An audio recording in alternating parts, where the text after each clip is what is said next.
Hari ini saya menjadi host ditemani oleh Budia. Selamat malam, Budia. Shalom, selamat malam Pak Eri, Bapak Ibu semua, selamat hadir pada persekutuan malam hari ini. Iya, luar biasa. Malam hari ini pemimpin Welita kan dipimpin oleh Pak Agung beserta istri. Ya, mungkin sambil jalan kita bisa mulai, Pak Agung. Silakan. Puji nama Tuhan, Bapak Ibu Saudara yang dikasihi Tuhan. Senang sekali bisa bertemu lagi meskipun hanya lewat online, namun percaya bahwa kasih Tuhan dan penyertaan Tuhan, bahkan mujizat Tuhan tidak bisa dibatasi oleh apapun. Amin, saudara. Nah, kita malam hari ini bersyukur kita masih diberi kesehatan, kekuatan. Bapak Ibu masih sehat kan? Amin. Masih kuat, masih diberkati kan? Puji nama Tuhan.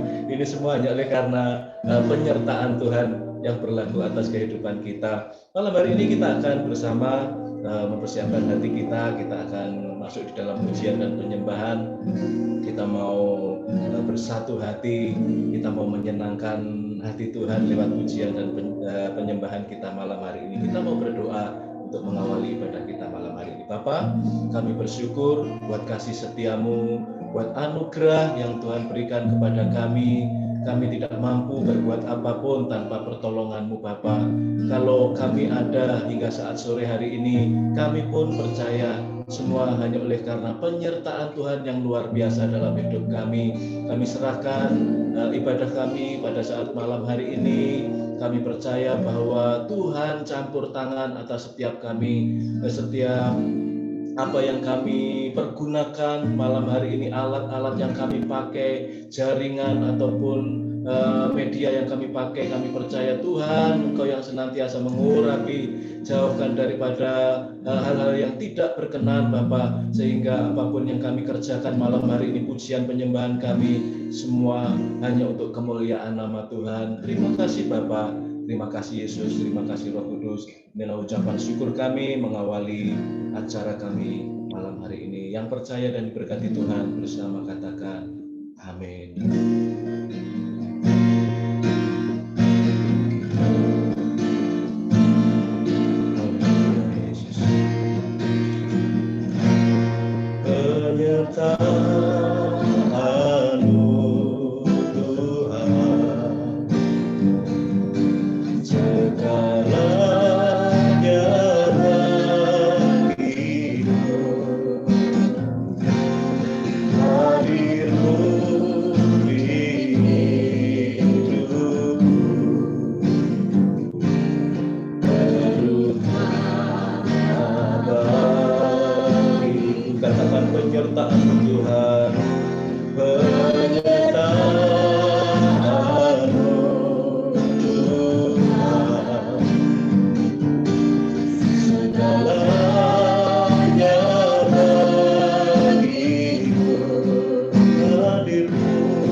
yang kami perlukan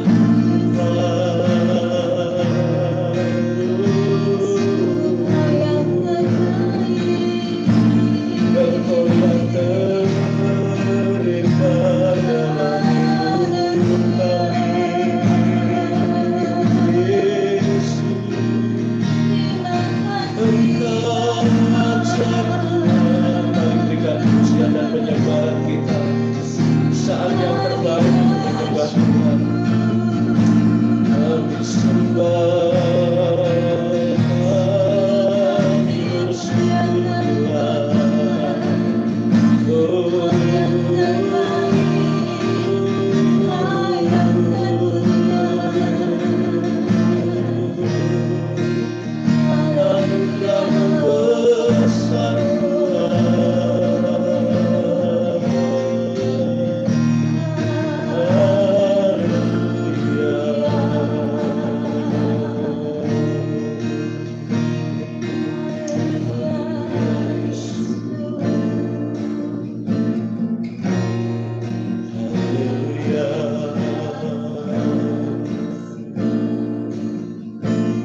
Sungguh Tuhan, kalau kami ada,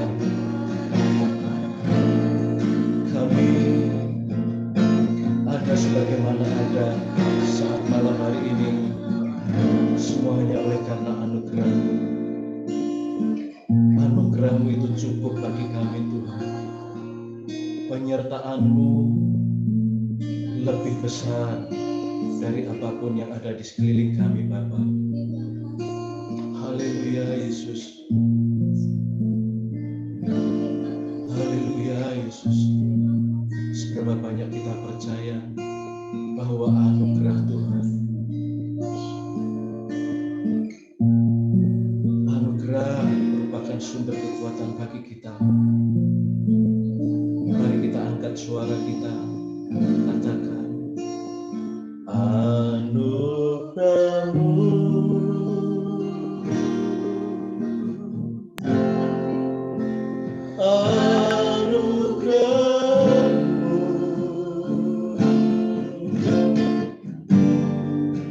Semua karena anugerah-Mu, bukan karena kekuatanku. Anugerah-Mu,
kasih dan sayang-Mu itulah sumber kekuatan bagi kami. Yang percaya dan diberkati Tuhan bersama katakan amin. Selamat Tuhan. Saudara percaya bahwa Tuhan kita baik. Yang percaya kasih jempol. Haleluya, puji nama Tuhan. Kita akan pujikan pujian. Besok kita memperingati hari kematian Tuhan kita. Namun jangan khawatir, di hari yang ketiga Tuhan kita bangkit untuk memberikan kemenangan bagi kita. Amin saudara, kita pujikan pujian saat ini dengan sukacita.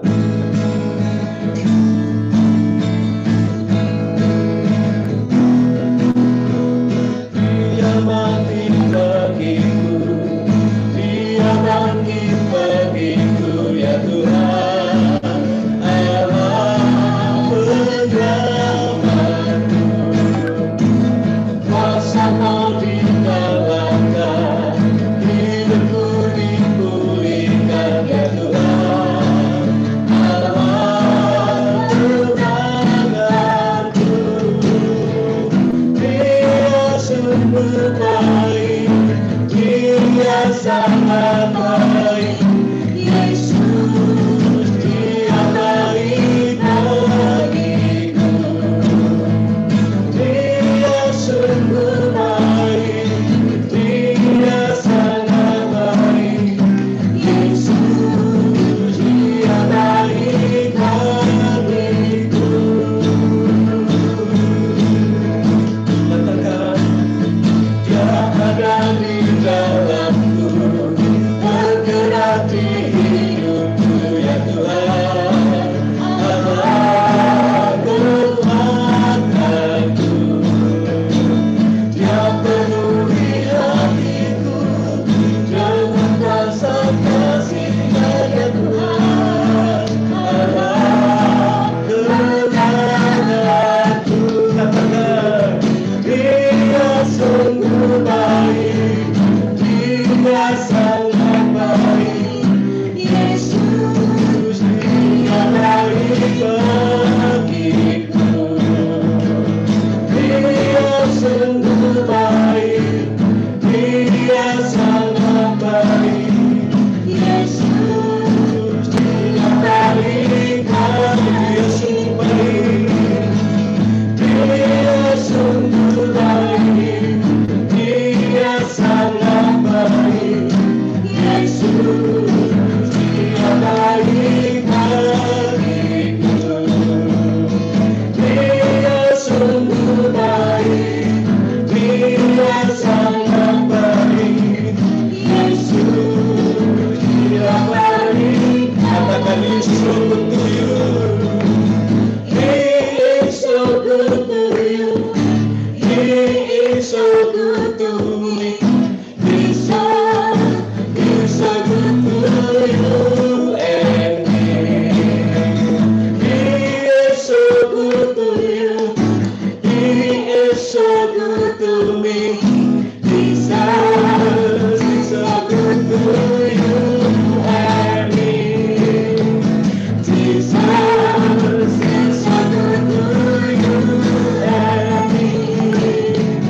Jesus is so good to you. He's so good to me.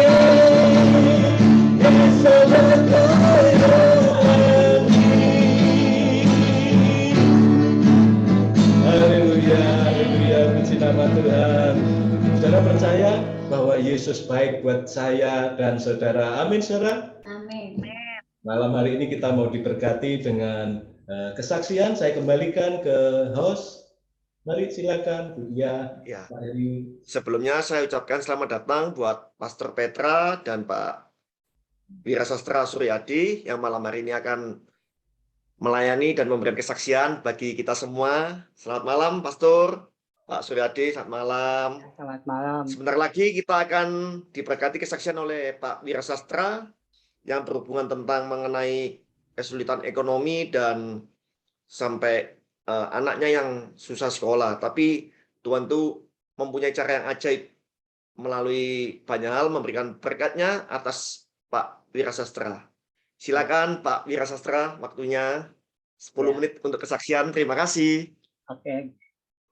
Ya, makasih untuk kesempatan kesaksian yang boleh saya dapat malam hari ini. Ya, nama saya Ocha panggilannya. Wilayah Sastra itu nama KTP sebenarnya jarang dipakai. Tapi nggak apa-apa, terima kasih. Jadi saya ini anak 3, ya. Saya bekerja di GKI Bungur. Ya, usaha saya ATK dan percetakan. Jadi saya waktu dulu saya dibesarkan dari keluarga yang sederhana. Ya, orang tua saya sebagai tukang kue, di mana mami bikin kue basah. Waktu itu kue talam, kue pisang, kue buji. Nah, itu kalau yang nganter-nganterin masuk-masukin ke toko tuh papi. Gitu. Jadi papi naik motor tiap pagi nganterin kue ke toko, pasar Grogol, pasar Senen. Ya, terus kedua juga papi, ya mungkin waktu itu yang saya ingat, papi itu jual beli motor, jadi maklar motor. Waktu itu umur saya masih di bawah 10 tahun ya, masih jadi kurang begitu paham ya. Saya 3 bersaudara, di mana saya sebagai anak kedua. Ada adik perempuan dan kakak laki-laki. Dikarenakan waktu kecil, koko saya tuh ada mengalami sakit kejang-kejang sehingga dia skip. Ya, jadi seorang yang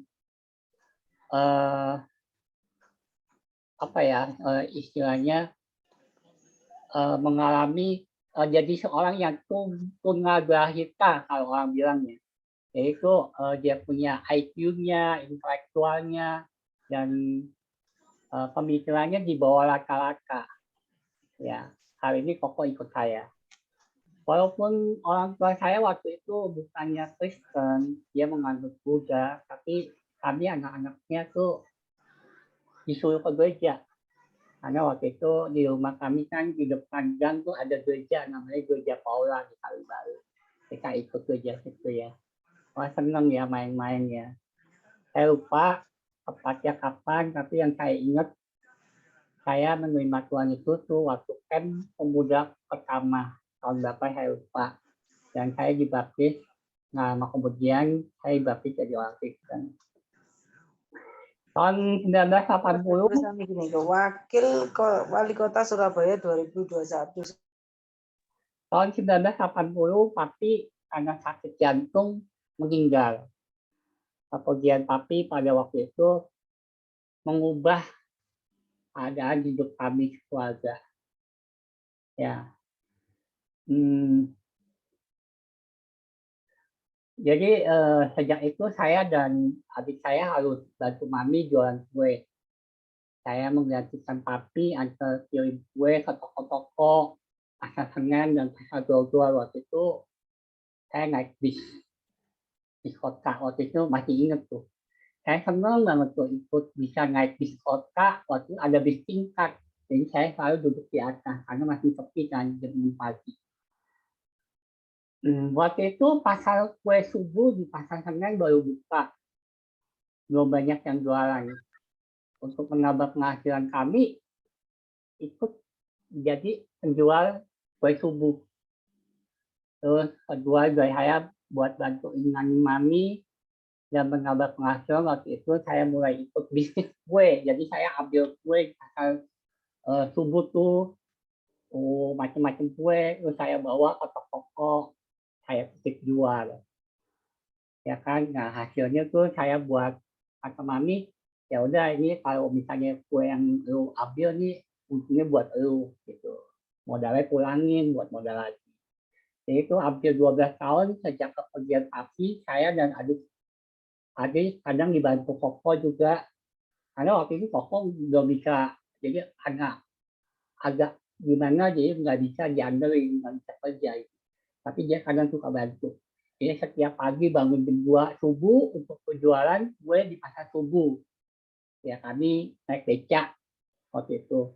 Pulang jam 6 langsung antar kue ke toko-toko, naik bis Terus jam 8 sampai rumah, tidur bentar, jam 12 saya sekolah. Ya pokoknya hampir nggak Kalau pernah nambah ada libur. saya Hampir nggak ada libur waktu itu. Kami benar-benar cari uang setiap hari. Karena kalau jadi Memang ingat dia nggak tutup ininya. kalau ingat tuh jadi sedih. Jadi kalau misalnya waktu itu libur, kita nggak bisa makan. Karena waktu itu Nggak apa-apa dia lagi tutup. Tapi kan nggak.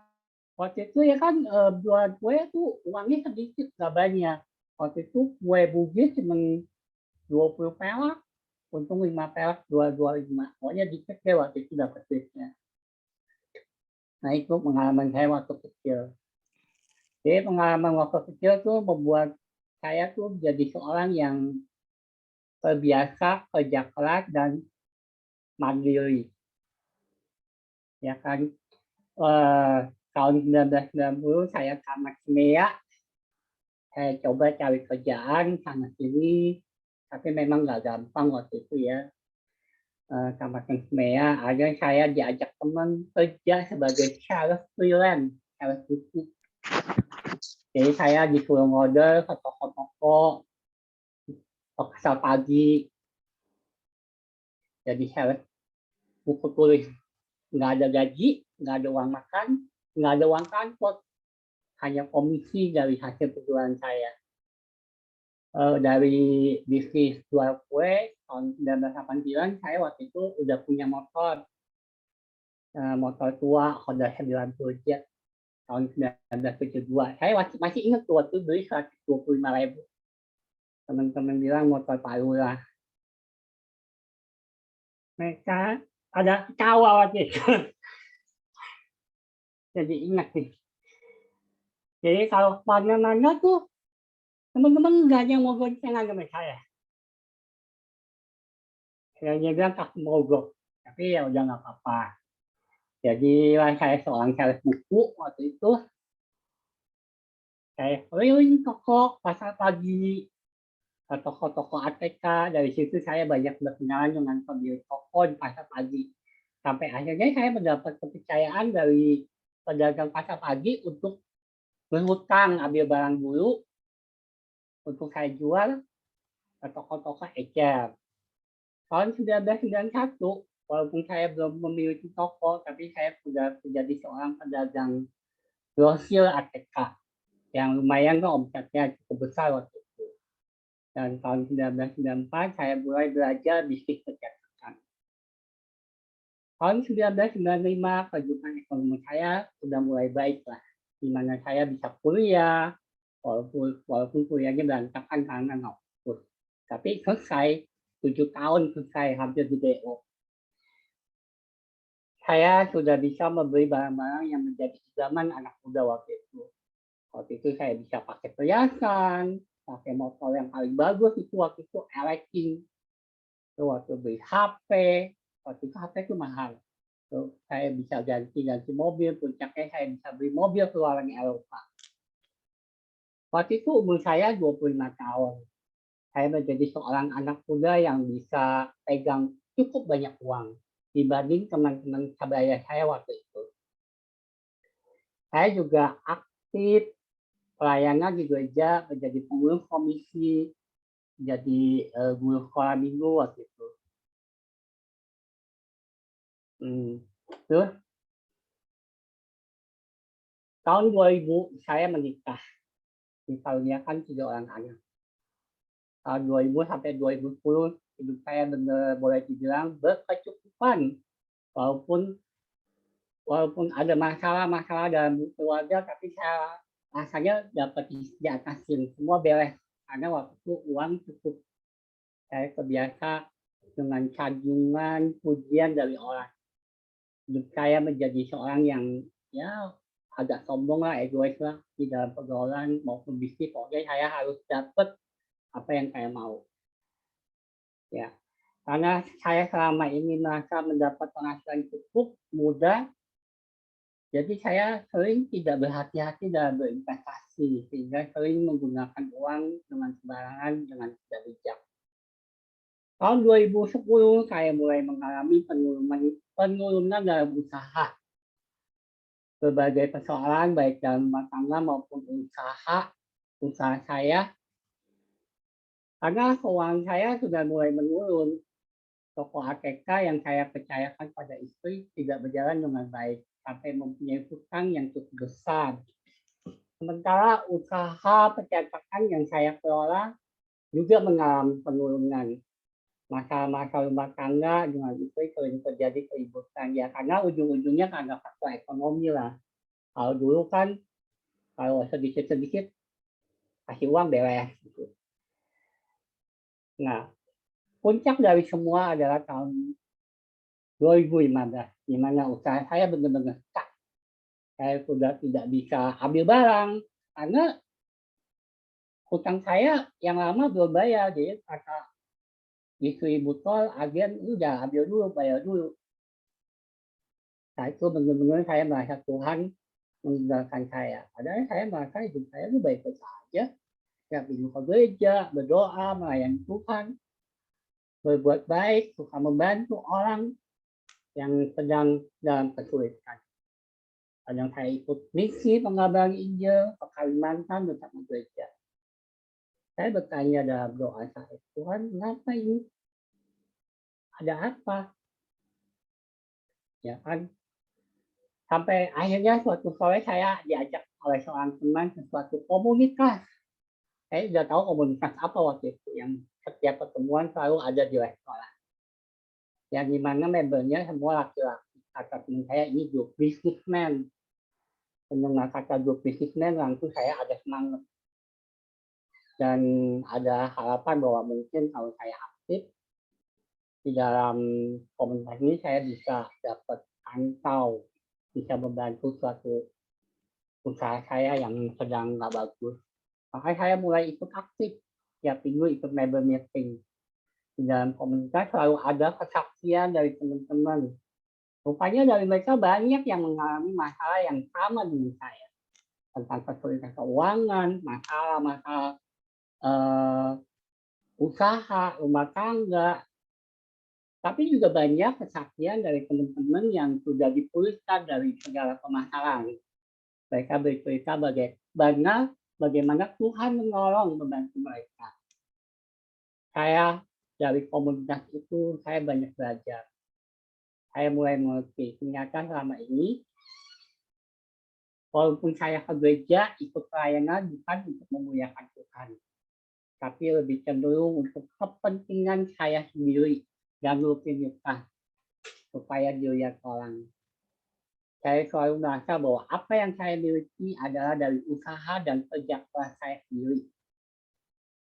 Saya menjadi seorang yang egois, selalu mau menang diri dalam segala hal untuk menutupin kelemahan. Sebenarnya sombong itu bukan karena sombong, karena saya orangnya dari kecil, karena saking susahnya kecil tuh saya jadi gampang minder. Gitu. Jadi pas kayak orang bilang kalau orang susah tiba-tiba dapat duit banyak malu gitu. Jadi sombong. Enggak gitu. Jadi apa aja mau dibeli gitu. Saya tidak mengandalkan Tuhan, saya mengandalkan kekuatan diri. Saya tidak mempunyai iman yang percaya walaupun saya sudah menjadi orang Kristen. Karena kesulitan keuangan waktu itu sampai uang sekolah anak saya benar kata Edison tuh 3 bulan 3 anak nggak bisa bayar. Saya bingung waktu itu, saya malu bingung. Belum tagihan-tagihan hutang yang harus diselesaikan. Waktu itu saya benar-benar takut, saya khawatir akan masa depan keluarga saya. Saya hanya bisa berdoa memohon pertolongan Tuhan.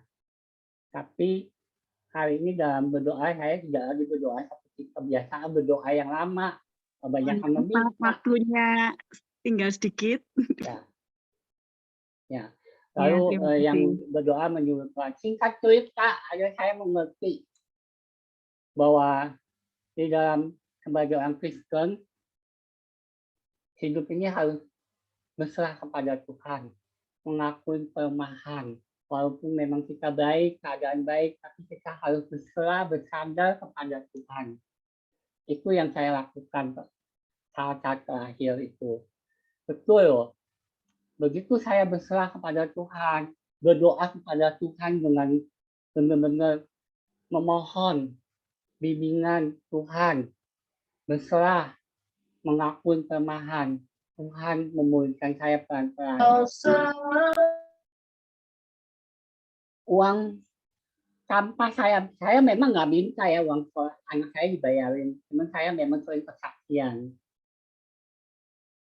Tiba-tiba teman-teman kumpulin uang, bayarin uang sekolah anak saya 6 bulan ke depan. Di samping itu saya juga dikasih laptop oleh seorang teman. Nih, kebetulan waktu itu saya juga saksinya bahwa laptop saya rusak, karena memang kita butuh laptop. Jadi intinya ceritanya tuh Tuhan pelan-pelan pulihkan. Puncaknya 2019, saya sampai hari ini bingung tuh, percaya nggak percaya. Saya memang waktu itu karena susah, saya ikut jadi agent properti di lewat. Ya, ikut jual-jual kecil-kecil, ya lumayan lah, sewa-sewa dapat duit komisi. Tapi 2019 Tuhan buka jalan. Tiba-tiba saya bisa jual properti yang menurut saya tuh luar biasa. Dan komisinya tuh yang benar-benar saya nggak pernah bayangkan bahwa bisnis saya aja belum pernah sekali dapat untungnya segitu. Benar-benar Tuhan pulihkan saya di tahun 2019.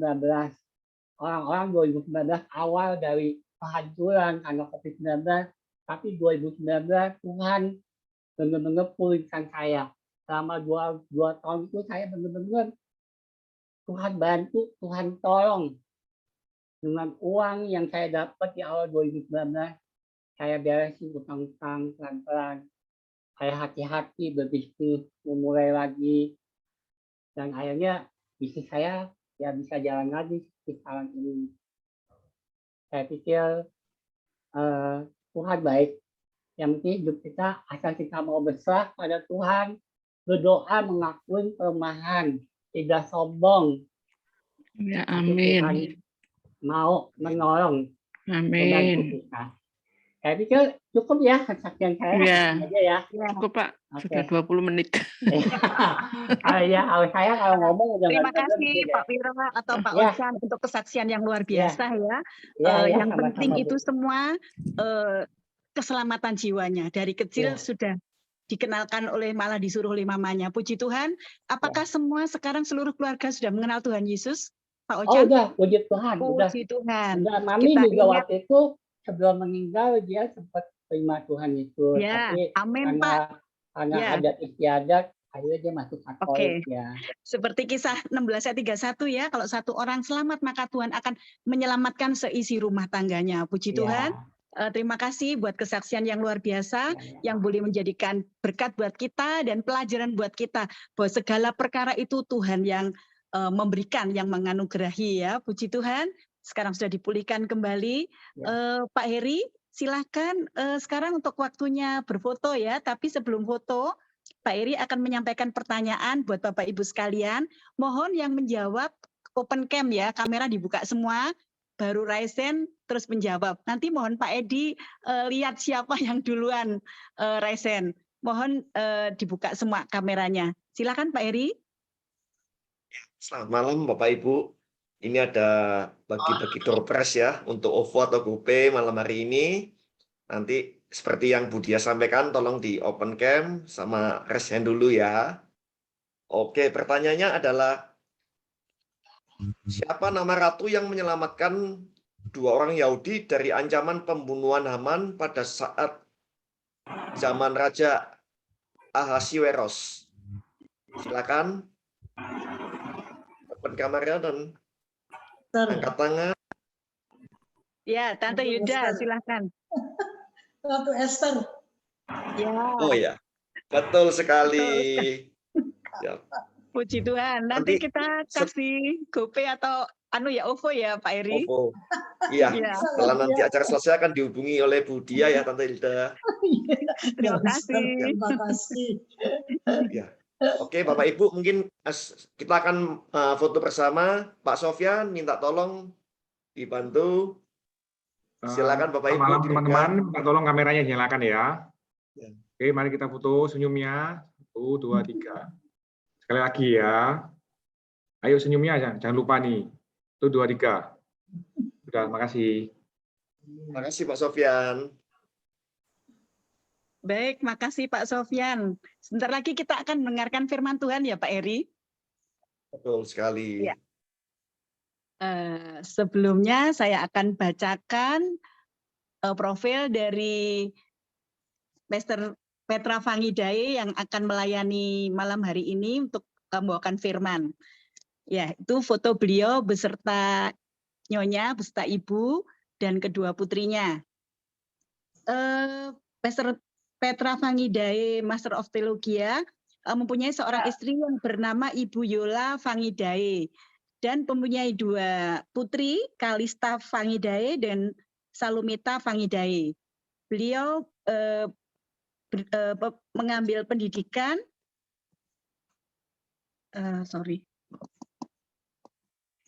di Sekolah Tinggi Teologia Ebenezer Tanjung Enim Sumsel ya, Sumatera Selatan ya. Kemudian Sekolah Tinggi Teologia di Batu Malang dan Sekolah Tinggi Teologia di Jakarta. Dan saat ini beliau menggembalakan di Pioneer of Faith Church di Jakarta. Itu sekilas profil dari pendeta atau Pastor Petra Fangidae. Nah, nanti sebelum beliau akan menyampaikan firman Tuhan, kami mohon untuk Pak Agung akan menyanyikan sebuah lagu pujian. Setelah itu, Pak Heri, siapa yang akan berdoa untuk firman Tuhan? Silakan.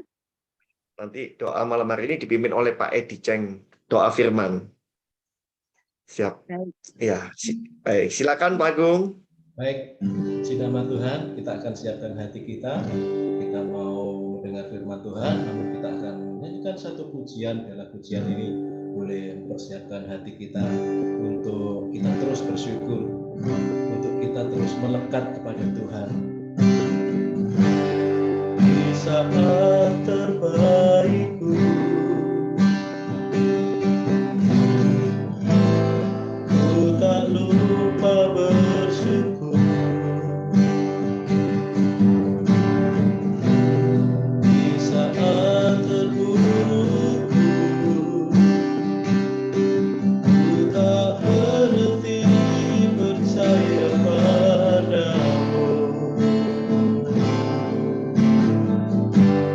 Di saat terbaikku, ku tak lupa bersyukur. Di saat terburukku, ku tak berhenti percaya padamu. Katakan, Tuhan pasti sanggup mencurahkanku hikmat. Tuhan pasti sanggup mengadakan mukjizat. Tuhan pasti sanggup melimpahkanku berkat. Asal ku punya hati yang mendengar. Di saat terbaikku, tak lupa bersyukur. Ku tak lupa bersyukur. Di saat terburukku, ku tak berhenti percaya padamu. Katakan, Tuhan pasti sanggup mencurahkanku hikmat. Tuhan pasti sanggup mengadakan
satukan hati kita berdoa. Terima kasih Tuhan Yesus, Engkau baik, sungguh baik, teramat baik.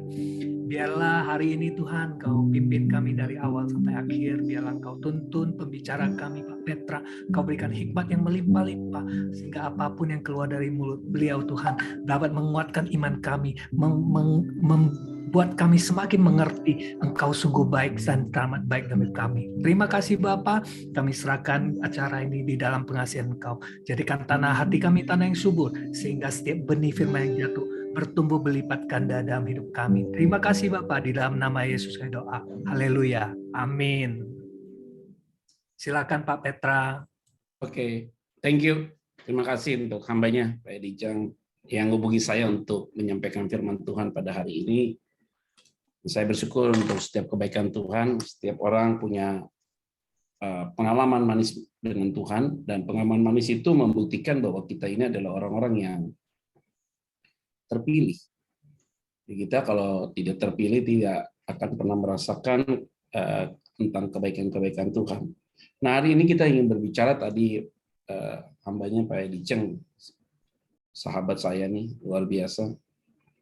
Dia memberikan saya kesempatan untuk saya menyampaikan firman Tuhan untuk PD Keset ya. Keset. Ya, ini menjadi bersyukur untuk semuanya ini. Nah, saudara-saudara, hari ini kita mau berbicara the power of hope. Jadi bagaimana kita harus punya sebuah harapan yang besar. Iblis tidak serang iman kita, tapi dia serang harapan kita. Imanmu tidak akan digoncangkan, tetapi yang digoncangkan adalah harapan. Kalau kita sudah tidak punya harapan lagi, habis kita hari ini. Ada orang kena penyakitnya sama. Yang satu bisa survive, yang satu cepat lewat. Kenapa? Karena dia tidak punya harapan. Dan ini kita mau bicara tentang harapan. Kalau kita semua bicaranya pesimis, kita tidak akan punya harapan. Di dalam tengah situasi hari ini kita harus bicaranya optimis. Waktu terus berjalan dan tidak terasa kita lewati hari demi hari. Dan kita ada di bulan April, saudara. Dan memang esok hari adalah ibadah Jumat Agung. Ya. Itu menarik juga ibadah Jumat Agung. Petrus, Yudas, ya kan? Tapi yang mati Yudas. Selesai. Petrus, dia punya harapan. Harapannya apa? Dia ingatkan perkataan Yesus ketika dia sangkal 3 kali, ayam berkokok. Baru dia ingat, oh iya, Yesus pernah ngomong ini. Langsung dia berbalik. Dia berbalik, dia memohon ampun, dia berubah. Ada harapan. Kalau kita nggak punya harapan lagi, selesai kita. Nah, hari ini konteks yang saya mau sampaikan yaitu di dalam Matius pasal yang ke-14, saudara, ayat 22 sampai dengan 33. Saudara. Matius 14 ayat 22-23. Di ayat 13, ayat 15 sampai dengan ayat 21 itu tentang Yesus memberikan makan kepada 5.000 orang, sisa 12 bakul. Itu sudah mulai ada satu tindakan-tindakan yang supranatural yang terjadi pada saat itu. Kasih makan 5 roti 2 ikan dengan kasih makan 5.000 orang dengan 5 roti 2 ikan. Nah, hari ini kita bicara tentang arti sebuah pengharapan itu apa.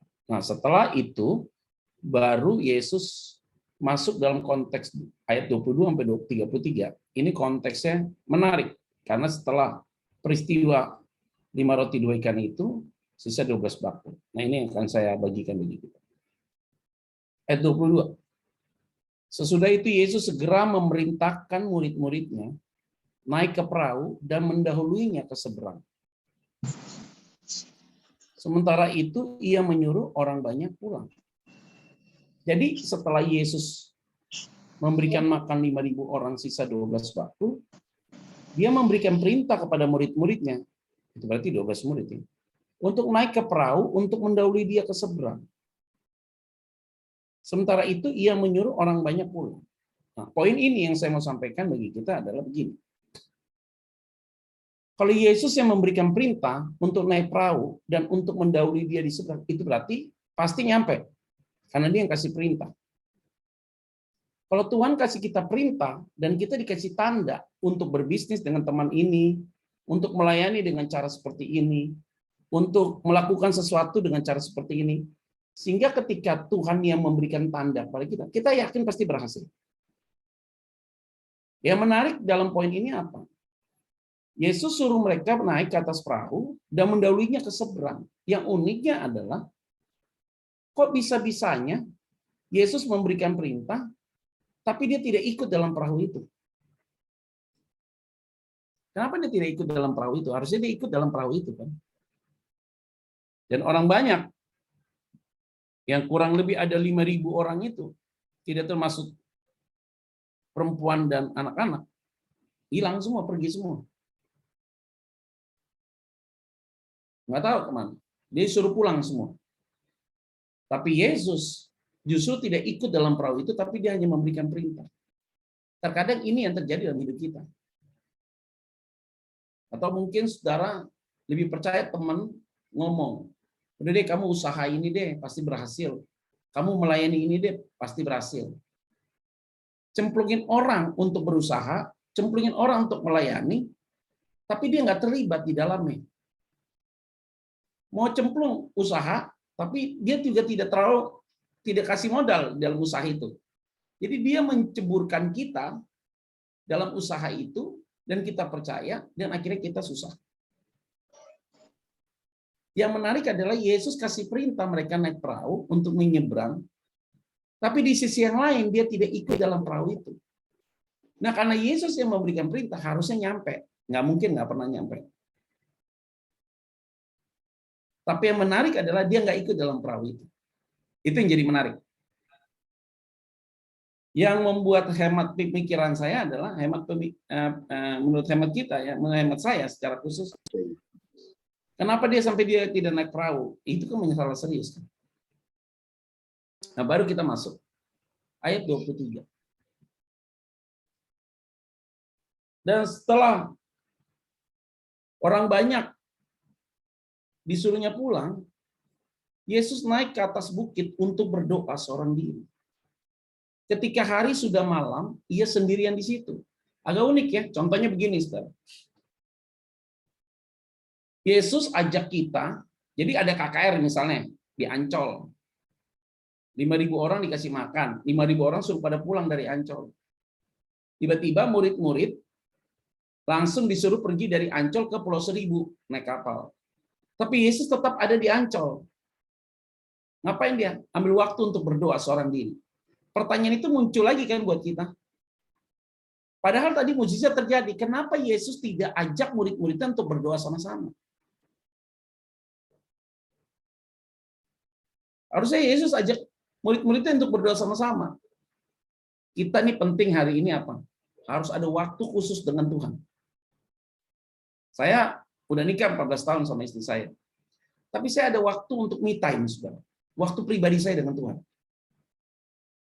Ya mungkin tidak bisa diungkapkan itu ke pasangan saya, tapi saya bisa ungkapkan itu dengan Tuhan. Jadi setiap kita masing-masing, untuk kita punya harapan yang besar. Dalam hal ini apa? Harus ada persekutuan intim dengan Tuhan. Di tengah gejolak hari ini. Jadi Bapak yang memberikan kesaksian tuh intinya di situ semua.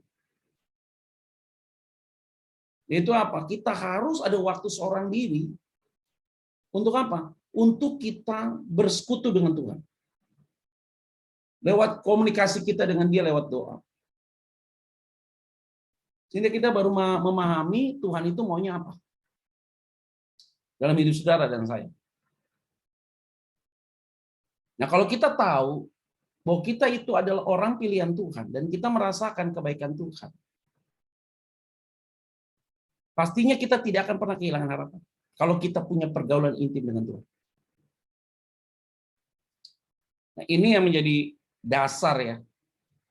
Dasar pemikiran bagi kita bahwa orang kalau sudah tidak punya waktu lagi dengan Tuhan, dalam berdiam diri dengan Tuhan, cenderungnya apa sih? Emosinya tinggi, nafsunya tidak terkontrol, berpikir secara gerasa-gerusuk, tanpa ada pertimbangan-pertimbangan rohani yang matang, dan selalu berpikir negatif, overlapping, jadi memikirkan tentang peristiwa yang selalu memikirkan sesuatu yang belum terjadi, bahkan membahas sesuatu yang sudah terjadi.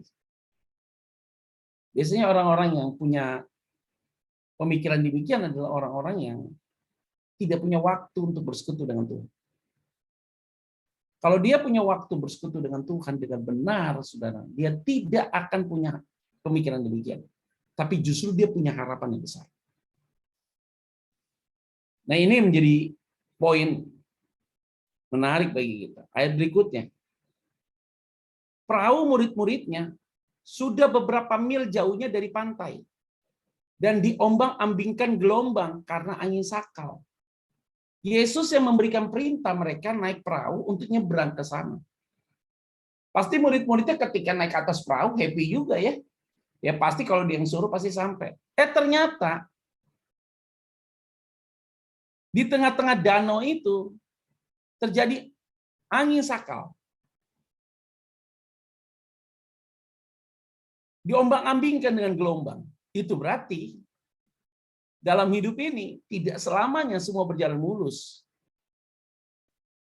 Untuk mencapai satu akhir, pasti ada goncangan juga secara individu atau keluarga. Yang akhirnya kita merasakan ini angin sakal terlalu kuat sekali sekarang. Badai ini terlalu kuat sekali. Artinya biar kata Yesus yang suruh kita, bukan berarti tidak ada pergumulan. Kendati kita sudah temukan tanda dari Tuhan untuk kita melangkah, bukan berarti tidak ada pergumulan. Ada juga pergumulannya. Nggak mungkin, saudara, kita ini hidup jalan manis-manis. Kalau bilang, lupa, hidupku tuh kayaknya luar biasa banget, Pak ya. Apa? Ya semua Tuhan tuh kasih beri segala macam, semua dicukupi dan segala macam dicukupi. Kayaknya semua fine-fine aja. Iya, tunggu.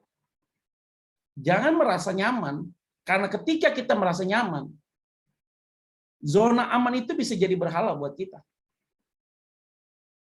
Maka terkadang ketika kita merasa nyaman dan kita merasa aman di posisi itu, Tuhan juga sering sekali menggoncangkan kita juga. Menghadapi masalah tiba-tiba datang, angin sakal datang, segala macam datang. Gelombang begitu kuat sekali yang kita hadapi. Kayak dapat turbulence gitu loh, saudara. Kalau kita naik pesawat ya, saudara ya.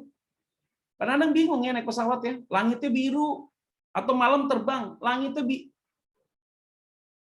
biru ada bintang kalau malam. Kalau siang ya langitnya terang biru muda gitu, tapi terang, bersih gitu loh. Kayak nggak ada awan sedikit pun. Tapi kenapa pesawat goyang terus ya? Turbulence terus ya? Angin begitu kuat sekali, saudara. Karena kita ngelawan angin kan? Atau kita ada angin dari kiri kanan, pesawat itu kena. Atau kita masuk dalam sebuah keadaan yang tidak terlihat, tapi ada dalam keadaan yang hampa, kita nggak tahu. Kelihatannya indah semuanya. Bersih semua. Tapi kenapa goyangannya begitu kuat? Itu yang terjadi. Tapi justru ketika kita ada masuk dalam awan, yang kelihatannya harusnya turbulence. Tapi ternyata dia tidak turbulence. Ada sekali begitu kita. Nah, kalau Tuhan yang mengutus kita, Tuhan yang menyuruh kita memberikan perintah, dan kita sedang menghadapi hal itu, saudara, itu tidak mudah, saudara. Karena kenapa? Kita tahu masalah ini datang begitu cepat sekali. Nah, baru kita masuk. Kalimatnya di sini. Kira-kira jam 3 malam, datanglah Yesus kepada mereka berjalan di atas air. Ini unik nih. Ini pertanyaan buat kita nih. Yesus tahu nggak sih kalau ujungnya itu bahwa ada terjadi badai? Pasti Yesus tahu. Ketika dia memberikan perintah untuk mereka naik kapal untuk nyebrang ke sana, Yesus tahu pasti dalam perjalanan mereka pasti akan terjadi badai. Yesus tahu. Tidak mungkin Yesus tidak tahu, karena dia maha tahu. Tapi tiba-tiba jam 3 malam, itu berarti jam 3 subuh. Kemungkinan besar dia berdoa sudah 8 jam, saudara. Dari dia berdoa itu kemungkinan jam 7, jam 8. Jadi hampir 5-6 jam, saudara. Kalau dia berdoa jam 7, jam 8, 9, 10, 11, 12, 1, 2, 3. Ya kurang lebih 8 jam dia berdoa. Selama 8 jam itu angin sakal terjadi. Mungkin 3 jam atau 4 jam angin sakal terjadi, gelombang itu luar biasa. Tiba-tiba Yesus datang kepada mereka berjalan di atas air. Apa artinya? Inilah harapan. Kenapa saya katakan demikian begini, saudara? Ketika Yesus berikan perintah, izinkan kita masuk hari ini, dan kita tahu tuh tanda dari Tuhan untuk kita melakukan ini dan itu. Tetapi dia tidak pernah lepas tangan ketika dia memberikan perintah kepada kita. Artinya dia berikan perintah untuk kita naik ke atas perahu, tapi di sisi yang lain dia bertanggung jawab juga terhadap keselamatan kita. Itu berarti hari ini kalau kita diizinkan hidup sampai hari ini, Tuhan itu menjamin kita, dia pelihara kita, dia lindungi kita, dia menjaga kita sedemikian rupa.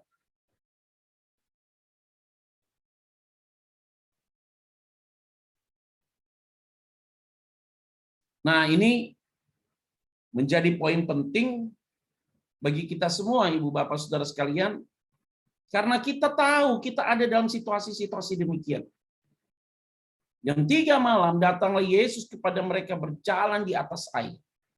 Yesus berjalan di atas air. Mereka ada yang bertanya nih, kok bisa sih Yesus berjalan di atas air? Nggak usah pusing. Kejadian pasal 1, ayat 1 dan 2. Roh Allah melayang-layang di atas permukaan air. Kalau bicara tentang roh Allah dalam konteks Kejadian pasal pertama, itu berarti ada Tritunggal.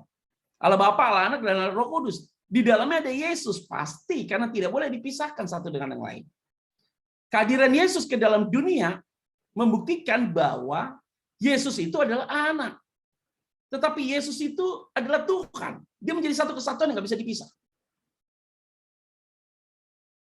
Jadi sekian jam mereka diombang-ambingkan dengan angin sakal itu. Baru kita masuk. Ayat 26-27.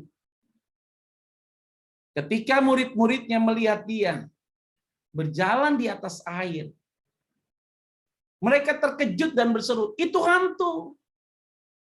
Lalu berteriak-teriak karena takut. Ini biasanya kita begitu. Kenapa? Sudah Yesus yang memberikan perintah naik ke atas perahu, terjadi angin sakal, Yesus datang menghampiri orang murid-muridnya itu. Murid-murid yang langsung bilang, itu hantu. Sambil berteriak karena takut. Nah, biasanya orang kalau menghadapi masalah, beban hidup yang begitu kuat, dia selalu lihat orang itu dalam kacamata negatif. Ada orang yang berbuat baik aja, kita tetap negatif sama orang itu. Apalagi orang itu tidak berbuat baik, kita selalu berpikir jelek tentang dia. Jadi seringkali, saudara, iblis itu mengacau pikiran kita, saudara. Yang akhirnya kita membahas sesuatu yang konyol. Oke, saya bilang, apalagi dalam berumah tangga, ya. Kadang-kadang kalau iblis sudah masuk ke pikiran suami istri, itu ributnya udah gak karu-karuan, saudara. Seperti orang tidak kenal Tuhan. Pikiran-pikirannya kacau sekali, saudara. Sehingga orang kalau punya masalah, beban dalam keluarga, dalam pribadi dia, apa segala macam, dia bisa sekali, saudara, mengalami ketakutan yang luar biasa. Nah, ini saya berikan kesaksian ya sederhana. Saya dulu melayani berapa tahun yang lalu, belasan tahun yang lalu, dengan seorang anak Tuhan, saudara. Dia seorang pemuji rohani, orangnya baik, rohani, luar biasa. Nah, tiba-tiba, memang dari dulu dia udah kena diabetes. Nah, dia tuh bertahan dengan diabetesnya itu, waduh, cukup lama ya, belasan tahun, sebelum dia kena karena turunannya. Nah, yang uniknya nih, ini teman, dia ini kelihatannya segar mukanya. Dia udah cuci darah 1 minggu itu 2 kali. Empedunya sudah diambil. Sehingga ginjalnya juga mengalami kerusakan karena diabetes itu. Nah, dalam keadaan kekalutan itu, saudara, dia tuh takut, rasa cemas itu ada. Sehingga akhirnya dia bilang sama istrinya, minta dokter, dia minta supaya dokter kasih obat penenang sama dia. Akhirnya dia kalau ada rasa risau, rasa cemas, khawatir, dia minum obat penenang itu. Ketika dia minum obat penenang itu, dia rasa tenang. Tapi setelah itu dia sering halusinasi. Jadi istrinya bilang sama saya, dia sering lihat ada orang jalan di rumahnya gitu loh. Jadi kalau jam 7 pagi dia sering dengar khotbah saya di YouTube gitu. Terus dia cerita, dia sering lihat orang lewat gitu loh. Nah, singkat cerita, pada bulan-bulan yang lalu dia mau cuci darah, istrinya mandi, dia tinggal di apartemen, matanya udah mulai buta kan dia, udah mulai buta dua-duanya, udah mulai rabun. Dia jalan, saudara, di apartemen itu dari lantai 26, dia jalan ke arah balkon di apartemen. Ternyata ceiling di apartemen itu, apa tuh namanya itu, railing di apartemen itu di balkon pendek. Jadi karena dia matanya rabun, dia pegang, dia kepleset, saudara. Dan kemudian orang lihatnya kayaknya dia mau jatuh begitu, dia lepas tangan dia tuh, dia jatuh dari lantai 26, itu masuk di TV. Kepalanya nggak pecah, badannya nggak hancur, dia meninggal seketika. Istrinya bilang sama saya, Petra, dia tidak bunuh diri. Dia tidak bunuh diri. Iya, saya tahu. Mungkin orang mulai bertanya, kenapa hal itu bisa terjadi? Makanya saya bilang, hari-hari ini, kalau kita nggak ada harapan lagi, selesai hidup ini. Banyak orang yang putus asa, Pak, Bu.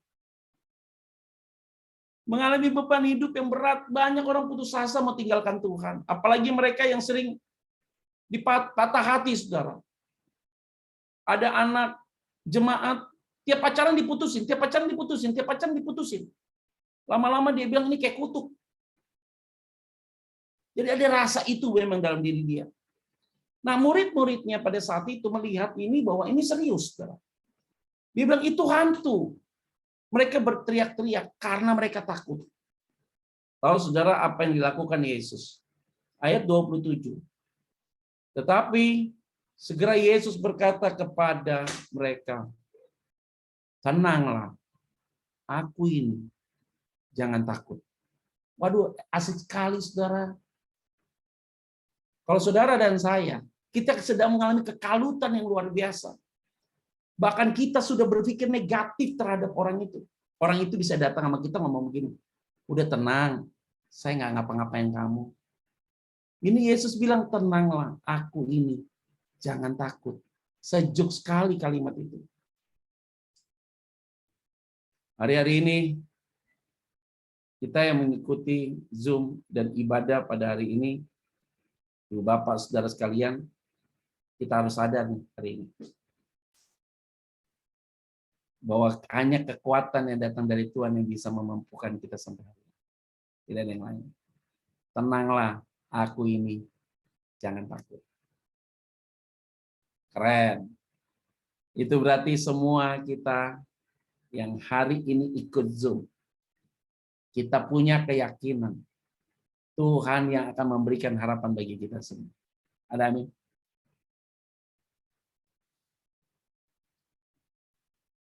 Tunggu orang lain kasih harapan sama kita. Semuanya omong kosong.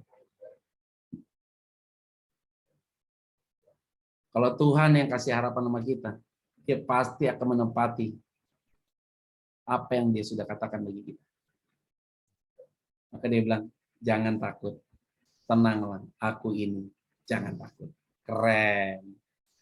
Itu berarti semua, kayak saya bilang gini ya, saya kadang-kadang ngomong sama teman-teman bilang gini, kalau orang sakit jiwa, jangan dibawa ke rumah sakit jiwa. Kenapa? Dia akan makin sakit jiwa.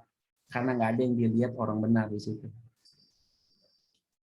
Tapi kalau orang sakit jiwa, ketemu atau ada dalam lingkungan orang-orang benar, orang baik, lama-lama dia bercermin, di bawah hati nuraninya bergerak.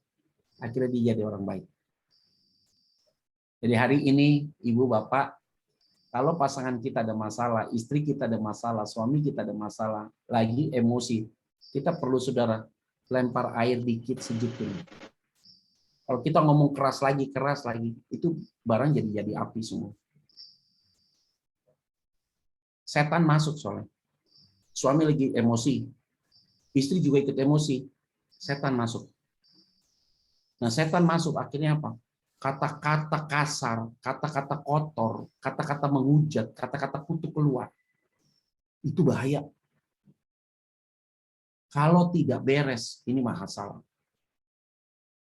Saya 14 tahun menikah sama istri saya, udah masuk 15 tahun. Awal-awal tahun pernikahan sih memang berat. Tapi udah mulai kesini udah mulai atur ya. Wah, ini kayaknya setan. Setan bekerja nih, ingin rusak nih rumah tangga ini. Karena ada masalah-masalah yang nggak masuk akal, itu sering sekali tercetus keluar. Dan itu bisa bahaya sekali. Kita kalau sudah terbiasa dengan pola pikir begitu, takutnya membentuk sebuah frame dalam pikiran kita. Jadi kerangka berpikir kita sudah berpikir yang overlapping. Jadi kerangka berpikir kita yang underestimate terhadap orang. Berpikir kita tuh udah negatif. Jadi kita setiap ada peristiwa selalu yang dilihat negatifnya. Apalagi kalau ada orang, misalnya kita dapat pasangan hidup kita tuh yang selalu berpikirnya gini loh, saudara. Nggak rela keluar uang buat orang lain. Sehingga ada orang dikit aja datang kepada saudara, dia langsung pikir, ini orang kayak mau minta duit ya. Segitu loh saudara. Ini bahaya sekali kayak gini. Jadi yang hanya bisa tolong kita hari ini adalah Tuhan. Tenanglah, aku ini, jangan takut. Kalimat itu memberikan sebuah harapan ya, bagi murid-muridnya. Sudah muncul sebuah harapan. Yang tadinya harapannya mulai kikis, sekian jam ada di danau Galilea, diombang-ambingkan dengan angin sakal. Yesus datang, dia bilang itu hantu, mereka berteriak karena takut. Tiba-tiba Yesus hanya kalimat, tenanglah, aku ini, jangan takut. Ayat berikutnya. Lalu Petrus berseru dan menjawab dia, Tuhan, apabila engkau itu, suruhlah aku datang kepadamu, berjalan di atas air.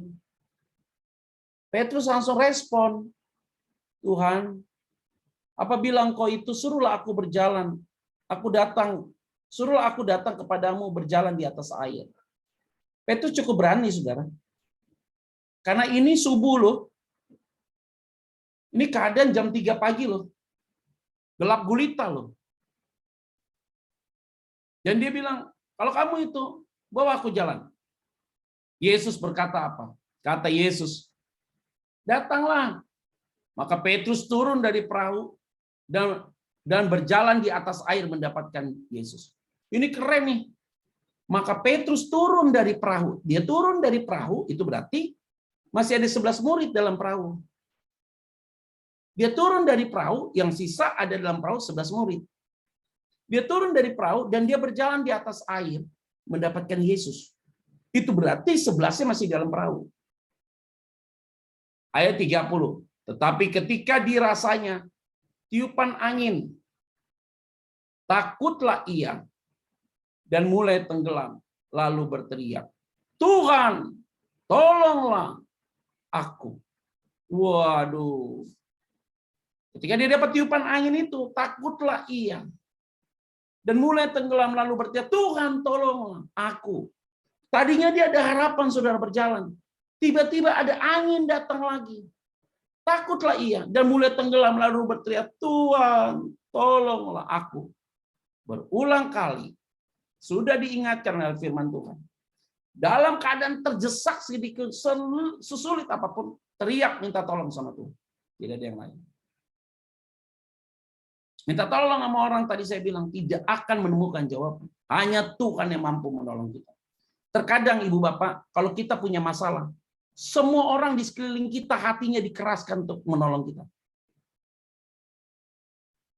Terkadang ketika kita sedang menghadapi pergumulan, orang yang baik sama kita sekalipun, terkadang hatinya dikeraskan oleh Tuhan untuk dapat menolong kita. Terkadang begitu. Supaya apa? Supaya kita bergantung sama Tuhan.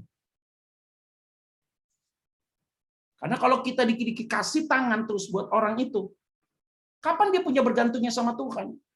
Makanya saya bilang sama umat Tuhan, kalau susah jangan ngomong sama orang. Karena ketika engkau sulit dan engkau susah ngomong sama orang, 20% mereka tidak peduli dengan masalah kita. 80% mereka senang lihat kita punya masalah. Dan kalau jadi orang sukses, jadi orang yang berhasil, jangan cerita sama orang, karena nggak semua orang suka kamu berhasil. Jadi Pak, serba salah ya Pak. Kalau kita punya punya masalah, nggak boleh cerita, senang juga nggak boleh cerita. Iya. Karena kenapa? Manusia ini susah ditakar hatinya. Tapi ketika kita senang datang sama Tuhan, susah datang sama Tuhan. Nahum 1 ayat 7, Tuhanlah tempat pengungsian pada waktu kesusahan. Dalam Nahum pasal 1 ayat yang ke-7. Dia tempat pengungsian pada waktu kesusahan. Keren. Itu berarti semua kita yang hadir pada hari ini, ketika terjadi tiupan angin itu, kita harus teriak, Tuhan, tolonglah. Baru ayat 31, 32, dan 33. Segera Yesus mengulurkan tangannya, memegang dia dan berkata, hai orang yang kurang percaya, mengapa engkau bimbang? Ayat 32. Lalu mereka naik ke perahu dan angin pun redalah. Ada yang unik ya. Apa tuh yang unik? Begini. Saya kembaliin dikit aja saya kembalikan. Waktu Petrus turun dari perahu, dia berjalan di atas air untuk mendapatkan Yesus. Itu berarti kan tinggal 11 orang dalam perahu. Ketika dapat tiupan angin, Petrus tenggelam. Dan dia minta tolong sama Tuhan. Yang menarik, kalimatnya apalah? Dia 32. Lalu mereka naik ke perahu dan angin pun redalah. Ini kata yang menarik. Kenapa menarik begini? Yesus mengulurkan tangannya, ada harapan. Memegang dia dan berkata, hai orang yang kurang percaya.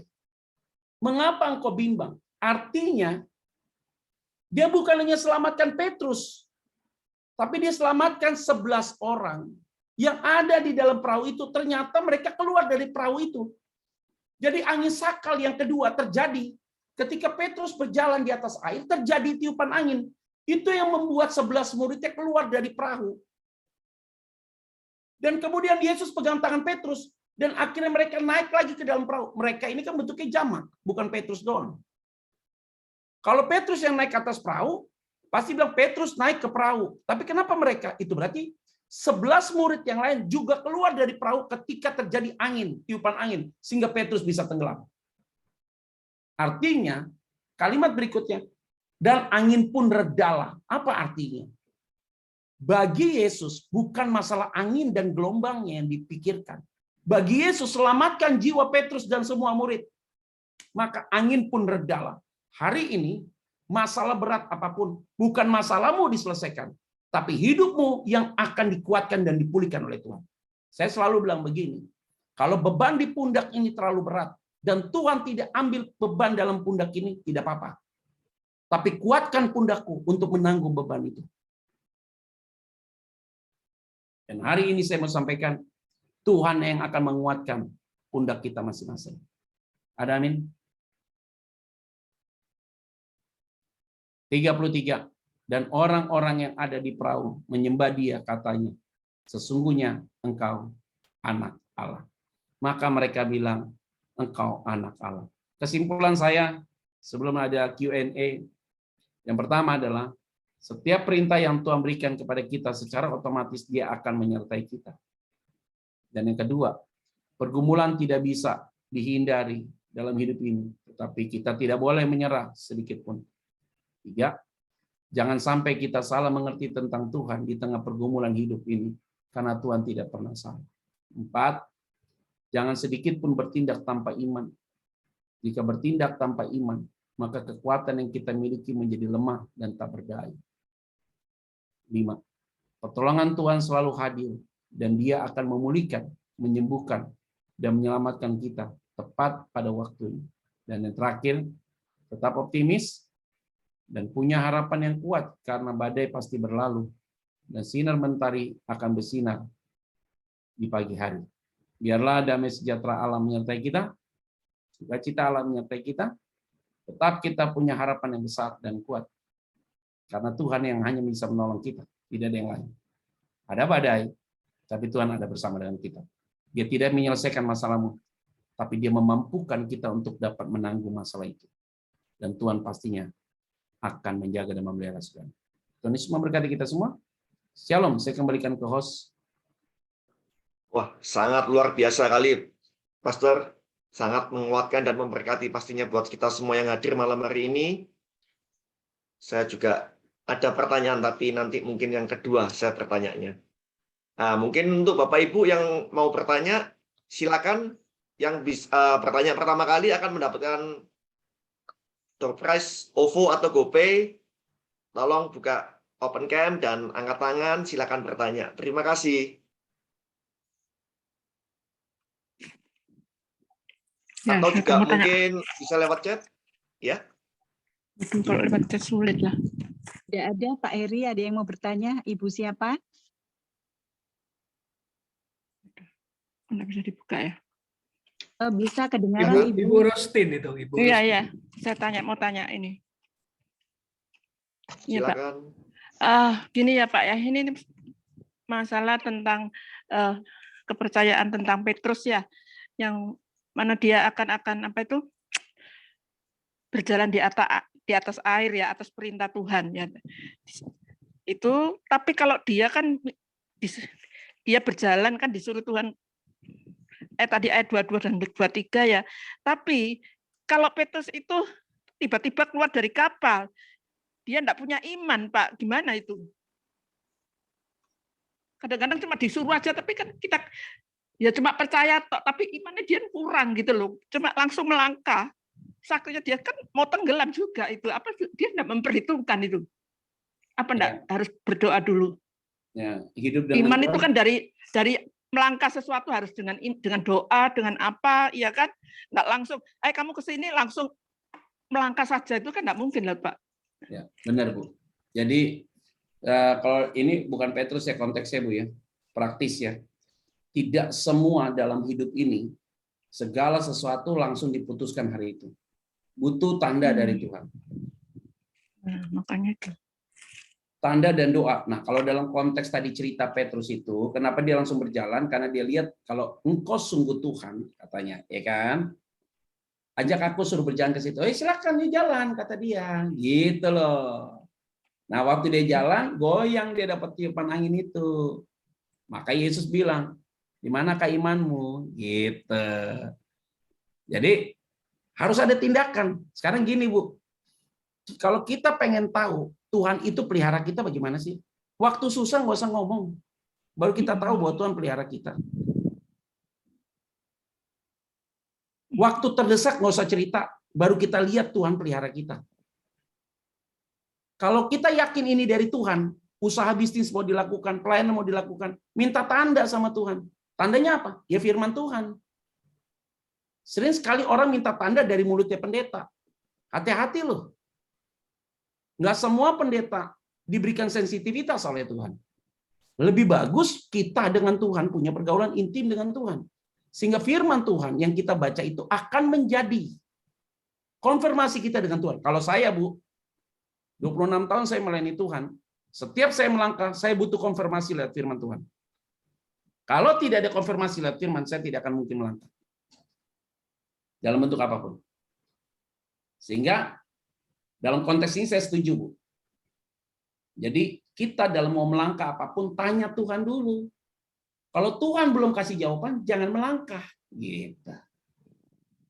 Kalau Tuhan kasih kepekaan, pasti Tuhan akan berikan yang terbaik bagi kita. Oke, Bu. Tuhan berkati, Bu. Terima kasih, Tuhan berkati. Ya, bagaimana, Bu Rustin? Apakah sudah terjawab? Ya, bisa, Pak. Mengertilah. Soalnya ya terima kasih, soalnya kan saya kan juga kurang mengerti ya, soalnya kan kita kalau punya apa, kita harus sebelum iman kita bertindak kan kita harus berdoa dulu. Ya kalau sepertinya itu ya dibilang itu dikira hantu ya, kan kita harus melangkah dulu, berdoa dulu gitu loh. Ya. Nah dari situ itu makanya kan kita manusia masih terdiri dari daging ya, Pak ya. Nggak mungkin Ya. jadi kadang-kadang kita ini masih terdiri daging, kadang-kadang manusia nggak mungkin semulus mungkin tidak berdosa, itu tidak mungkin gitu. Ya. Paham, Bu. Betul. Paham. Iya. Oke. Malam Pastor, saya mau sedikit bertanya. Bagaimana, saya juga ada pergumulan, maksudnya saya juga mau bertanya bagaimana kita itu untuk menerima tanda atau konfirmasi dari Tuhan bahwa Tuhan itu menjawab atau memberikan tanda atas doa kita gitu, Pastor. Ya. Terima kasih. Oke, perhatikan ya, Bro. Ini Herianto ya. Ya. Ada 3 suara di dalam hidup kita. Yang pertama adalah suara Roh Kudus. Yang kedua suara hati nurani. Dan yang ketiga adalah suara setan. Kalau kita hidup dalam Tuhan, maka kita cepat menilai ini suara setan. Karena suara setan itu sifatnya adalah selalu kelihatannya indah, padahal ujungnya kacau. Dan kita pasti dikasih sensitif. Ini pasti suara setan. Nah, untuk membedakan antara suara Roh Kudus dan suara hati nurani ini tidak mudah. Karena suara hati nurani lebih cenderung menyenangkan kita sesaat, dan kita ambil di area selalu abu-abu. Ya. Ya udahlah, nggak apa-apalah, melangkah aja, ini aman kok. Hati nurani. Jadi lebih kepada diri kita lebih dominan. Dan berarti kita sudah tanya Tuhan nih untuk bicara tentang hal itu. Nah, suara Roh Kudus di dalam hati kita biasanya terkonfirmasi dengan apa yang kita baca dan kita renungkan. Jadi suara Roh Kudus dalam hati kita selalu terkonfirmasi ketika kita baca firman. Firman itu langsung jadi rema. Oh, ini jawabannya. Atau ada seorang hamba Tuhan berkhotbah menyampaikan firman Tuhan, lewat khotbahnya itu saudara diingatkan, oh ini dia nih. Itu dari situ. Karena suara Roh Kudus selalu terkonfirmasi dengan perkataan-perkataan firman. Atau mungkin bisa saja orang tua kita, pasangan hidup kita, dipakai Tuhan untuk mengingatkan kita. Dan ketika dia keluar dengan kata-kata rohani, di situ Tuhan berikan kita kepekaan. Itulah suara Roh Kudus dalam hati kita. Nah, ini yang penting, sehingga saya yakin untuk melihat bahwa ini kehendak Tuhan atau tidak, butuhnya melatih diri tentang pergumulan kita dengan Tuhan secara khusus lewat komunikasi dengan Tuhan semakin intens. Nanti Tuhan kasih kita kepekaan, ya. Yang tadi saya sampaikan tuh 3 poin itu. Thank you. Terima kasih, Pastor. Ya. Silakan Bapak Ibu yang lain yang mau bertanya. Malam ini luar biasa sekali. Ya, bisa melalui chat atau langsung raise hand ya, Pak Heri. Tadi berarti yang dapat door prize Ibu Rostin ya, Pak, yang pertama kali tanya tadi ya. Betul, Bu Dia. Iya. Ya, kita pastikan ya, kita sampaikan. Ayo Bapak Ibu yang lain silakan, mumpung ada Pastor Petra yang siap menjawab pertanyaan Bapak Ibu Saudara sekalian.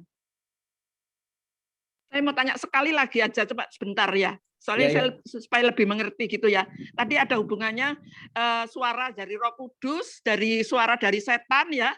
Itu pernah saya alami, Pak ya. Apakah itu dari setan, apakah itu dari Roh Kudus, saya nggak ngerti. Tahun 2021 pada waktu COVID ada. Saya tuh orangnya kan nggak mengerti begitu. Terus tiba-tiba saya bangun, saya terdengar suara. Itu benar, saya katakan itu benar. Bahwa COVID ini, halo?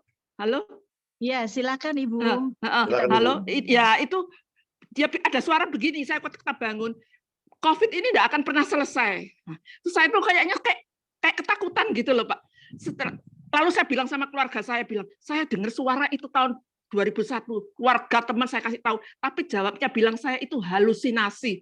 Lalu saya katakan iya mungkin. Tapi ternyata sampai sekarang masih ada COVID. Lah itu loh, apa suara setan apa suara Roh Kudus yang itu. Ya kan, Pastor, boleh dijawab, Pastor. Saya jadi bingung, jadi apa itu Roh Kudus apa memang suara setan? Jadi bingung itu. Itu kan 2001 kan, Bu? Iya, saya mendengar suara sendiri itu. Itu sudah saya ceritakan semua itu di bulan Maret juga. 2001. 2021. Ya, itu kan pertama kali ya. Oh, 2021. Pertama kali ada COVID-19 itu yang pertama kali itu. Ya, tahun 2020. 20 ya itu. Ya, Itu nggak apa-apa, Bu. Ibu silakan dengar aja, kita buktikan aja dengan waktu. Nah, kalau dibuktikan dengan waktu COVID ini hilang, itu berarti suara setan. Oh begitu ya Pak ya. Soalnya ini sudah 2 tahun ini Pak. Saya bilang gini, apa ini setan? Kalau orang bilang katanya halusinasi. Jadi saya juga bingung. Aduh, saya gimana ya? Nah, saya tidak mau membilang itu setan atau itu suara Roh Kudus. Akan dibuktikan, maka firman Tuhan bilang apa? Ujilah setiap roh. Kalau ada sebuah tanda mimpi apa? Ya mungkin aja ibu kenapa mimpi begitu dan segala macam. Karena tiap hari pikirnya corona terus kan? Enggak. Itu belum, Pak. Belum. Baru pertama kali corona, itu saya dengar suara. Suara, bukan mimpi. Oh ya, suara. Oke. Jadi nanti kita akan buktikan, Bu. Kalau akhirnya mendeklar bahwa corona ini tidak akan mungkin hilang, pasti corona memang tidak mungkin hilang, Bu. Seperti kayak flu aja. Iya, kayak flu batuk aja, Bu. Waktu terjadi flu Spanyol, udah pandemi selesai, habis. Tapi flu ada terus. Vaksin flu tetap jalan terus. Sama nanti corona gini, Bu. Ini analisa ilmiah. Setiap 100 tahun, Bu, selalu terjadi pandemi. 100 tahun yang lalu, pandemi terjadi flu Spanyol. 100 tahun sebelum flu Spanyol, cacar air. Dan setiap pandemi selalu berakhir 2 tahun, virus itu makin melemah. Jadi harusnya tahun ini adalah habis virus itu melemah. Dan kelihatannya cenderungnya virus itu melemah. Akan berubah menjadi endemi. Jadi memang ada corona ini pasti akan ada terus. Tapi jadi kayak flu batuk, kayak cacar air, segala macam. Ya, oke. Oke, Bu. Oke. Yang paling penting kita dengan Tuhan aja. Thank you. Terima kasih, Pak. Terima kasih. Ya, Pastor Petra, ini ada yang bertanya lewat chatting. Pertanyaannya dari Bapak Ken. Gimana kalau kita jalan lebih banyak mengikuti hati nurani daripada Roh Kudus? Apa konsekuensinya? Silakan Bapak. Bagaimana, Bu? Iya, pertanyaannya dari Pak Ken Pak Pangerapan ya. Gimana kalau kita jalan lebih banyak mengikuti hati nurani daripada Roh Kudus? Apa konsekuensinya? Ya konsekuensinya kegagalan demi kegagalan. Yang ada kita buang waktu, buang tenaga, buang uang, buang pikiran, buang perasaan. Karena hati nurani yang tidak hati nurani yang tidak dikuduskan oleh pekerjaan Roh Kudus, maka semua yang kita pikirkan selalu cenderung kepada kedagingan. Tapi kalau kita sudah dipenuhi oleh Roh Kudus dan kita orang yang sudah bertobat dan dipilih oleh Tuhan, saya yakin dan percaya akan terjadi sebuah sensitivitas yang Tuhan berikan dalam diri kita, bahwa kita harus melangkah atau tidak. Maka yang ada kita tidak menemukan kegagalan, keberhasilan, tetapi bukan berarti untuk menuju kepada keberhasilan tidak ada pergumulan. Ada pergumulan, tetapi ujungnya selalu ada way out, jalan keluar. Jadi hati nurani tanpa pekerjaan Roh Kudus sia-sia. Pekerjaan Roh Kudus kalau hadir dalam hidupmu, maka hati nuranimu akan dikuduskan, disucikan oleh Tuhan. Oke. Baik, ya. Terima kasih, Mr. Petra. Gimana Pak Ken? Apakah sudah jelas?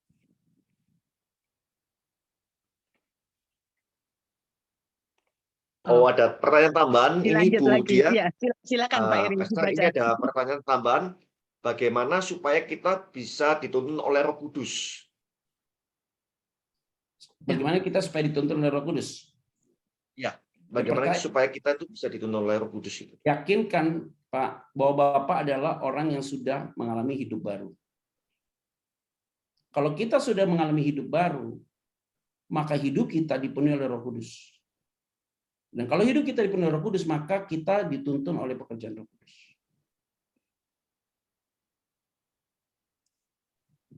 Bagaimana kita dituntun oleh Roh Kudus? Buktinya apa? Buah-buah roh. Ada sukacita, damai sejahtera, pengendalian diri, penguasaan diri, dan segala macam. Galatia pasal yang kelima. Membuktikan kalau kita dituntun oleh roh. Oke. Terima kasih, Pastor. Jelas sekali. Tuhan Yesus memberkati. Oke. Ya, mungkin kalau ada satu pertanyaan lagi terakhir boleh Bapak Ibu, silakan. Satu pertanyaan lagi kalau ada. Sebelum kita akhiri. Boleh deh saya yang tanya ya, Her ya. Pak Petra mau tanya Pak. Aman, Mas. Karena akhir-akhir ini ya Pak Petra, kalau kita ketemu di luang lingkungan kerja atau apapun ya, bahkan dalam prinsip dagang saya itu kadang kalau yang dagang sama saya kadang itu udah salam-salam, saya kadang takut sendiri Pak Petra, karena udah terparadigma itu apa ya ujung-ujung ya kayak dibohongin atau apa gitu. Itu gimana kita tangkis ya, dan real kita temukan di lapangan, bahkan kelakuan orang Kristen tuh jauh lebih parah Pak dari itu semua. Itu gimana Pak kita? Kenapa bro begitu? Karena nggak semua orang Kristen anak Tuhan. Ya, benar. Jadi tidak semua orang Kristen itu anak Tuhan, tetapi di sisi yang lain, tidak semua orang Kristen anak Tuhan, tapi di sisi yang lain, kita harus memahami bahwa semua orang Kristen harus akan terlihat dengan karakter Kristusnya. Contoh nih, bro. Saya punya yayasan. Yayasan saya ini udah berdiri 14 tahun. 14 tahun ini kita punya bendahara orang Kristen. Satu, dia WL. Yang kedua, dia pekerja gereja. Dua-duanya tukang rampok duit. Setiap akhir tahun duit hilang aja, 80 juta, 120 juta, 110 juta. Semenjak hari itu kita tidak lagi pakai orang Kristen jadi bendahara. Jadi kita pakai siapa? HRD undang, siapapun boleh melamar jadi bagian keuangan kita. Akhirnya yang melamar adalah orang Muslim pakai jilbab. Dan hari ini kerja sama kita selama 3 tahun, orangnya jujur banget. Jadi saya bilang, mau dia orang Kristen dari lahir, kalau dia tidak hidup seperti Kristus, dia orang Kristen tapi bukan anak Tuhan. Tapi kalau dia anak Tuhan, dia akan hidup seperti Kristus. Jadi jangan percaya mengatasnamakan Shalom dan saya orang Kristen. Ingat loh, robot-robot trading yang sekarang terjadi bro, itu semua pimpinannya orang Kristen. Bos-bosnya semua robot trading, tukang tipu semua itu orang Kristen. Dan dia makan duit anak Tuhan.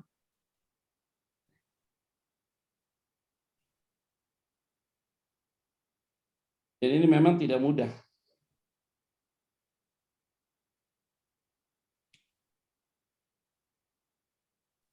Bagaimana Pak Edi?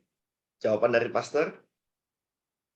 Iya, makanya kita kadang jadi kalau di lapangan jadi bingung gitu kan. Dari pertama dia nggak kena Kristen, begitu jadi Kristen, kok jadi kayak gitu, malah jadi rusak kelakuannya, kita jadi bingung juga jadi kerjanya. Udah cukup sih Pak Petra. Hanya curhat aja, curhat. Thank you bro. Aman. Ya. Oke, Bapak Ibu, mungkin sesi malam hari ini sudah kita akhiri karena sudah waktunya. Kita minta Pak Agung untuk lagu penutup, dan nanti pastor yang pimpin doa penutup dan doa berkat ya pastor ya. Silakan Pak Agung. Baik, puji Tuhan kita sudah banyak diberkati. Kita akan tutup ibadah kita malam hari ini, satu pujian akan mengiringi kata kita. Kami memuji Tuhan.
Silakan Pastor Petra untuk doa penutup dan doa berkat. Oke.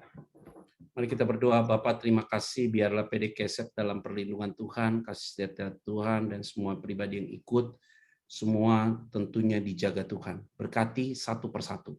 Tuhan yang lebih tahu pergumulan mereka, masalah mereka, kami yakin Tuhan yang akan menyelesaikan pergumulan mereka. Bapak, Ibu, Saudara, arahkan hatimu dan terimalah berkat Tuhan. Kasih Allah menyertai saudara, dan anugerahnya terjadi dalam hidup saudara dan saya. Rohnya selalu hadir dalam hidupmu untuk menjaga, menuntun, menegur, memimpin dan menguatkan saudara. Bukan hanya sampai hari ini saja, tapi sampai selama-lamanya. Haleluya. Amin. Amin. Tuhan Yesus berkati. Thank you, Pak Amin. Petra. Terima kasih. Thank you. Terima kasih. Terima kasih, Terima kasih, Pastor. Pak Petra, Pak